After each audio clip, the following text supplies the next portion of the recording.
Class 11th के maths का chapter 1 sets आज हम लोग चालू करने जा रहे हैं। सो बेसिकली सेट्स क्या चैप्टर है इस चीज को हम आज जानेंगे, और सेट्स की जो भी एक्सरसाइज 1.1 है आपके चैप्टर के अंदर, एक्सरसाइज 1.1 उससे रिलेटेड जितने भी कॉन्सेप्ट हैं जो कि उस एक्सरसाइज में यूज होंगे वो सभी कॉन्सेप्ट्स को आज हम डिस्कस करेंगे। साथ ही साथ में एक और चीज मैं आपको बताना चाहता हूँ कि जो 11th में आगे का चैप्टर है, जैसे कि अपनी बातों को दूसरों तक पहुंचाने के लिए हम भाषा का उपयोग करते हैं, उसी तरीके से मैथ्स में कुछ चीजें हैं जिनको समझाने के लिए सेट्स का उपयोग होता है, जो कि नेक्स्ट चैप्टर्स में होगा। इसीलिए ये जरूरी है कि आप जो सेट्स है इस कॉन्सेप्ट को, सेट्स के कॉन्सेप्ट को अच्छे से समझ ले, इसलिए बुक में पहला चैप्टर ही सेट्स दिया गया है। ठीक है, अब सेट्स चैप्टर को चालू करते हैं। तो सेट्स क्या होता है? A well defined collection of data is called sets. अच्छा, वेल डिफाइंड से आप लोग क्या समझते हैं? देखिए, well defined collection of data का मतलब होता है एक ऐसा डेटा जो कि सबके लिए सेम हो, जो किसी के लिए बदले ना।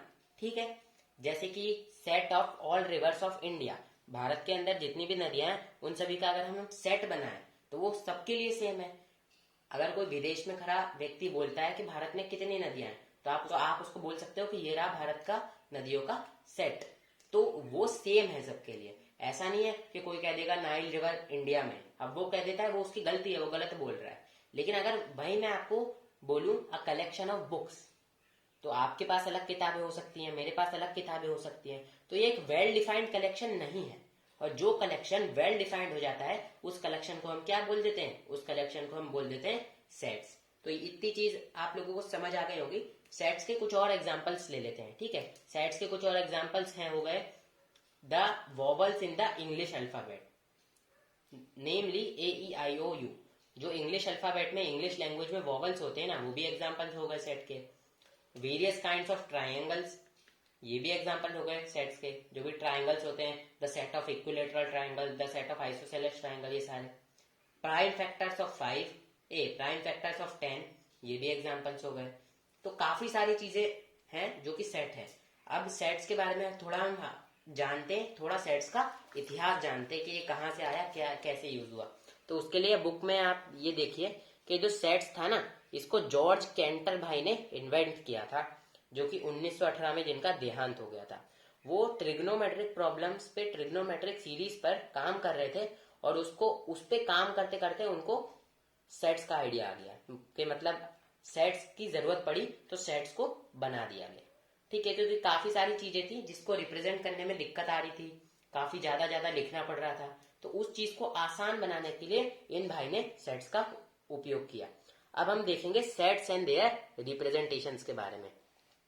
तो यहाँ पर देखो, सबसे पहले तो सेट्स के कुछ एग्जांपल्स आप देख लो। मैंने भी बताया काफी सारे एग्जांपल्स हैं। पहले odd natural numbers less than 10, जितने भी ऑड नेचुरल नंबर है जो कि 10 से कम है वो सेट्स के एग्जांपल हो गए। कैसे हो गए? देखो, ये डेटा सभी के लिए सेम है, क्योंकि दुनिया में कोई भी व्यक्ति से पूछ लो कि 10 से कम ऑड नेचुरल नंबर कौन से, तो वो यही बोलेगा कि 1 3 5 7 9 है। ठीक है, आप पूछ लो, आपके स्कूल में कोई भी आपका दोस्त है उससे पूछ लो, सब यही बोलेंगे। द रिवर्स ऑफ इंडिया, मैंने एग्जाम्पल दे दिया। The vowels in English alphabet, ये भी बता दिया। Various kinds of triangles, prime factor वाला भी बता दिया। अब एक है solution of the quadratic equation x² - 5x + 6। इस क्वाड्रेटिक इक्वेशन के सॉल्यूशन, यानी कि ऐसी x की कौन सी वैल्यू है जिसको x की जगह पे रखोगे तो आपको 0 मिल जाएगा। तो ये देखो 2 और 3, मतलब जो भी निकालेगा या तो वो 2 और 3 सही निकालेगा, ये उसके लिए भी सेम है, आपके लिए भी सेम है। अब अगर वो गलत निकाल दे तो ये उसकी गलती। ठीक है, तो ये आप ये देख सकते हैं, जितनी भी चीजें एक well defined collection of data है जो कि सभी के लिए सेम है। अब देखो, यहाँ पर एक और मैं आपको कुछ अच्छी ज्ञान की बात बता देता हूँ। यहाँ पर देखो, ये कुछ रिप्रेजेंटेशंस दिए हुए हैं, जैसे कि हम शॉर्ट में रिप्रेजेंट करते हैं ना लंबी चीजों को।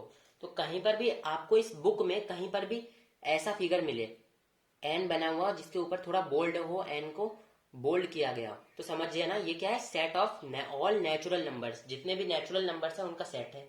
जेड हो तो जेड का क्या मतलब है? Set of all integers. Q हो, इसका क्या मतलब है? Set of all rational numbers. ये सारी चीजें आपने पहले पढ़ रखी है, काफी इजी सी है। और आर है तो इसका क्या मतलब है? Set of real numbers. अब ये जेड है, जेड के ऊपर प्लस साइन लगा दिया, इसका क्या मतलब है? Set of positive integers. Q है, क्यू के ऊपर प्लस साइन लगा दिया, इसका क्या मतलब है? The set of positive rational numbers. और आर है, आर के ऊपर प्लस साइन लगा दिया, तो इसका क्या मतलब है, the set of positive real number. So ये जो आपकी बुक है ना किताब, इसमें जब हम आगे सवाल करेंगे तो ये चीजें हमको काम में आएंगी। तो इस चीज को आप अपनी कॉपी में लिख लीजिए या इसको दिमाग में अच्छे से बैठा लीजिए। चलिए अब सेट्स को एक और उदाहरण से क्लियर कर लेते हैं। अच्छा, एक सेट का उदाहरण लीजिए, आप मुझे बताइएगा ये सेट है कि नहीं। The set of most famous mathematicians of the world, जितने भी फेमस मैथमेटिशियंस हैं उनका सेट। अब देखो ये सेट नहीं है, क्यों नहीं है, क्योंकि कोई किसी को फेमस मानता है, कोई किसी को फेमस मानता है। किसी के एरिया में कोई मैथमेटिशियन फेमस है, किसी के एरिया में कोई मैथमेटिशियन फेमस है, यानी कि ये डेटा सभी के लिए सेम नहीं है, इसीलिए ये क्या हो जाएगा, ये सेट नहीं होगा। अब हम एक और चीज देख लेते हैं कि सेट को कैसे रिप्रेजेंट किया जाता है, सेट्स को कैसे लिखा जाता है, उसके फॉर्म्स, उसके टाइप्स। सेट्स को रिप्रेजेंट करने के टाइप्स में पहला टाइप है हमारा रोस्टर फॉर्म। अब रोस्टर फॉर्म में क्या होता है, अब जैसे कि मैं कोई भी अपने मन से सेट लूं, set of all numbers less than 2, set of all natural numbers less than 2, यानी कि जितने भी नेचुरल नंबर्स हैं जो कि 2 से कम है उनका सेट। तो कौन से नंबर्स हैं ऐसे, ऐसे तो एक ही नंबर है, कौन सा नंबर है, 1 है। हम जानते हैं कि वो नंबर कौन सा है, 1 है, क्योंकि 1 ही एक ऐसा नेचुरल नंबर है जो कि नेचुरल नंबर भी है और 2 से कम भी है। अब इसको सेट के फॉर्म में कैसे रिप्रेजेंट करेंगे, देखो इसको सेट के फॉर्म में रिप्रेजेंट करने के लिए यहाँ ऐसे मिडिल ब्रेसेस बोलते हैं इनको, ऐसा बना दो, इसके दोनों तरफ ऐसा मिडिल ब्रेसेस बना दो और ये हो गया आपका सेट। ठीक है, अब यहाँ पर कोई सोचेगा ये तो सेट में आपने एक ही क्या लिया है, हमने ये सेट का एलिमेंट है, इसको सेट का एलिमेंट कह लो, इसको सेट का ऑब्जेक्ट कह लो, या फिर इसको सेट का मेंबर कह लो, ये सारी एक ही बात है। अब मान लो मैं ले लू set of all natural numbers less than 3, set of all natural numbers less than 3, तो ये क्या होंगे, देखो ध्यान से। सबसे पहले तो मिडिल ब्रेसेस लगा लिया। अब नेचुरल नंबर्स लेस देन 3 क्या होते हैं, 1, 2, और यहाँ पर मिडिल ब्रेस क्लोज कर दिया। एलिमेंट्स को जब आप सेट के अंदर लिखते हो तो कॉमा जरूर लगाना। तो ये तो हो गई हमारे रोस्टर फॉर्म की बात, कि जो रोस्टर फॉर्म होता है उसको कैसे लिखा जाता है, उसमें सेट्स को कैसे डिफाइन किया जाता है। इसमें क्या होता है, मिडिल ब्रेसेस लगते हैं, और अगर सेट के अंदर एक से ज्यादा एलिमेंट है तो उनको सेपरेट करने के लिए कॉमास का यूज किया जाता है, और आखिर में खत्म करने के लिए भी मिडिल ब्रेसेस लगा दी जाती है। ये लगाने में आपको थोड़ी प्रॉब्लम आ सकती है, तो उसकी थोड़ी प्रैक्टिस कर लीजिएगा। चलिए रोस्टर फॉर्म से रिलेटेड कुछ और इंटरेस्टिंग थिंग्स को नेक्स्ट पेज पर जानते हैं। तो रोस्टर फॉर्म से रिलेटेड कुछ इंटरेस्टिंग चीजें जान लेते हैं हम लोग। तो देखिए रोस्टर फॉर्म में मान लीजिए एक एग्जांपल लेते हैं, set of letters of word school. हमको एक वर्ड है स्कूल, इसका सेट बनाना है। तो एक तो आप कैसे बनाएंगे, देखिए आप मिडिल ब्रेसेस लगाए आपने, फिर SCHO, और देखो इसमें O 2 बार है, इस शब्द में O 2 बार है। लेकिन जब भी आप सेट बनाते हो ना, तो सेट में आप एलिमेंट को 2 बार नहीं लिखते हो। फॉर एग्जाम्पल यहाँ भी 1 था तो मैं 1 को एक बार ही लिखा, मैं चाहता तो 1, 1 भी लिख देता, लेकिन मैंने नहीं लिखा। अगर आप यहाँ चाहो तो O, L लिख सकते हो, कोई दिक्कत नहीं है, लेकिन वो बड़ा हो जाएगा और फालतू की मेहनत आप क्यों कर रहे हो। इसीलिए जो सेट होते हैं ना उसमें किसी भी एलिमेंट को रिपीट नहीं किया जाता है। ठीक है, और एक और चीज जान लो, जैसे कि मैंने कैसे लिखा, HCHOL लाइन वाइज लिखा इस एग्जाम्पल में, तो और इसको आप ऐसे भी लिख सकते हो, इन वर्ड्स को उलट पुलट कर दो, H को पहले लिया आओ फिर C लिया आओ, या O को पहले लिया आओ, कुछ भी कर दो। जैसे कि यहाँ पर मैंने उलट पुलट कर दिया, H को पहले लिया आया फिर SOLC, ये भी set of letters word school का ही सेट माना जाएगा, क्योंकि इसमें भी HCHOL है और इसमें भी HCHOL है। अगर मान लो यहाँ पर एक भी एलिमेंट जो इसमें मिसिंग होता, मान लो C नहीं होता, तो ये नहीं माना जाता। क्यों, क्योंकि इसमें C नहीं है, लेकिन अभी इसमें SCHOL दोनों है, दोनों क्या चारों हैं, पांचों हैं, इसीलिए ये शब्द है। ठीक है, ये शब्द तो है, ये एक सेट है, किस वर्ड का, स्कूल शब्द का, ये क्या है, एक सेट है। इस चीज को ध्यान से समझना कि जब भी हम सेट लिखते हैं ना, उसमें एलिमेंट्स का ऑर्डर मैटर नहीं करता, आप कैसे हो, उनको कैसे भी अरेंज कर दो, कि इसको पहले लिया उसको बाद में लिख दो, कोई दिक्कत नहीं है, बस एलिमेंट्स रहने सेम ही चाहिए। तो ये हो गई हमारा रोस्टर फॉर्म से रिलेटेड दिलचस्प बात कंप्लीट। अब हमारा रोस्टर फॉर्म हो चुका है कंप्लीट। सेट को रिप्रेजेंट करने का अगला फॉर्म हम पढ़ते हैं नेक्स्ट पेज पर। चलिए सेट को रिप्रेजेंट करने का दूसरा फॉर्म जो कि है सेट बिल्डर फॉर्म, उसको चालू करते हैं। तो इसको समझने के लिए सबसे पहले हर किसी भी चीज को आपको समझना है ना, एग्जाम्पल लिया करो, चीज आराम से अच्छे से समझ आ जाती है। Set of all natural number less than 3, ऐसे जितने भी नेचुरल नंबर है जो कि 3 से कम है उनका सेट। तो आपको पता है कौन से नेचुरल नंबर है, 1, 2। लेकिन अब ये तो हो गई रोस्टर फॉर्म की बात, ये किस में लिखा हुआ है, रोस्टर फॉर्म में लिखा हुआ है। लेकिन अब सेट बिल्डर फॉर्म में लिखना क्या होता है, तो सेट बिल्डर फॉर्म में भी आप क्या करो, सबसे पहले मिडिल ब्रेसेस बना लो।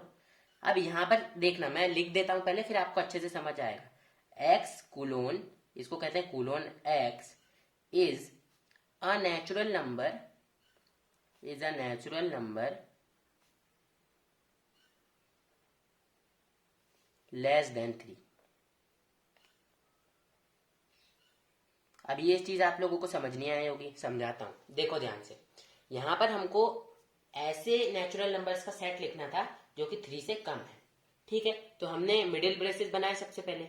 अब x कुलोन x, इसका क्या मतलब है, x सच दैट x, ठीक है। इसका ये मतलब होता है x सच दैट x। हम क्या करते हैं, जो भी हमको सेट बनाना होता है ना, उसकी प्रॉपर्टी को देखते हैं कि क्या प्रॉपर्टी है। फॉर एग्जाम्पल इसकी क्या प्रॉपर्टी थे, जितने भी नेचुरल नंबर्स हैं जो कि 3 से कम है उनका सेट, ठीक है।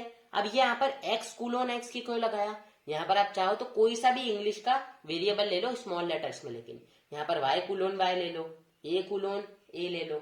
ये बेसिकली बस एक रिप्रेजेंट करने का तरीका है, ठीक है। जैसे कि x कुलोन x इज, यानी कि x सच दैट x, इसकी जगह पर आप a ले सकते थे, a कुलोन a इज, यानी कि a such that a is a natural number less than 3। मतलब बेसिकली सेट बिल्डर फॉर्म में आप क्या करते हो, जो भी सेट होते हैं ना, उनको उनकी प्रॉपर्टीज के आधार पर डिफाइन करते हो, है ना। उनको उनकी प्रॉपर्टीज के आधार पर आप डिफाइन करते हो। मेरी बात सुनने पे ज्यादा ध्यान देना। आप रोस्टर फॉर्म में सीधे सीधे सेट्स को लिख देते हो, और सेट बिल्डर फॉर्म में आप जो भी सेट होता है उसकी प्रॉपर्टीज क्या होती है, उसके गुण क्या होते हैं, उसके आधार पर आप सेट को डिफाइन करते हैं। फॉर एग्जाम्पल यहाँ पर क्या गुण था, यहाँ पर गुण था कि वो सभी नेचुरल नंबर्स का सेट जो कि 3 से कम है, ठीक है। तो हमने कैसे डिफाइन किया, x कुलोन x से हमने उन सभी नंबर्स को जो कि नेचुरल नंबर है 3 से कम है उनको क्या मान लिया, x मान लिया। यहाँ पर a b c d, a से लेकर z तक कुछ भी ले सकते थे आप, ठीक है। तो x कुलोन x को कैसे पढ़ेंगे, x such that x।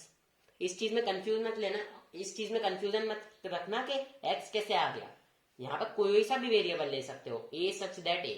For example अगर मैं a लेता तो मैं a मान लेता उन सभी नेचुरल नंबर्स को जो कि 3 से कम है। मैंने मान लिया कि वो सब a हैं, तो वो सब क्या है, नेचुरल नंबर है, 3 से कम है। बस ये प्रॉपर्टी के आधार पर आपको सेट्स को डिफाइन करना रहता है।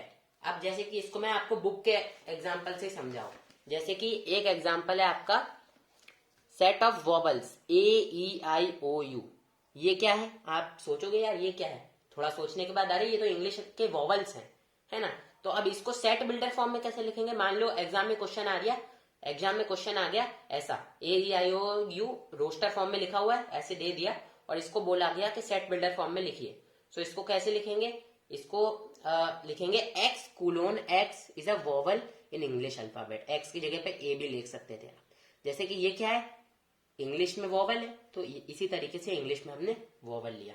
अब एक और चीज सेट बिल्डर फॉर्म के बारे में जान लीजिए कि जैसे कि ये जो सेट है ना, ये जितने भी सेट्स है, सेट बिल्डर फॉर्म हो रोस्टर फॉर्म हो, उन सभी सेट्स को किसी कैपिटल अल्फाबेट से डिनोट किया जाता है। फॉर एग्जाम्पल मैं इसको कैपिटल ए से डिनोट कर लूं, ठीक है, इसको मैं कैपिटल बी से डिनोट कर लूं, तो ये बस एक तरीका है जिससे हम सेट्स को डिनोट करते हैं। कैपिटल ए से हम किसी को भी कर सकते हैं, कैपिटल जेड ले लो, तो ये बस एक तरीका है जिससे हम चीजों को डिनोट करते हैं। यहाँ पर ए से लेकर जेड तक किसी भी अल्फाबेट से किसी को भी डिनोट कर लो।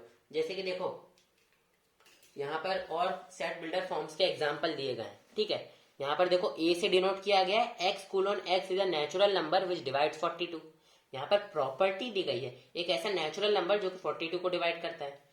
बी वाई कुलोन वाई, यानी कि Y such that Y is a vowel in English alphabet, ये भी हमको एक प्रॉपर्टी के आधार पर डिफाइन किया गया है।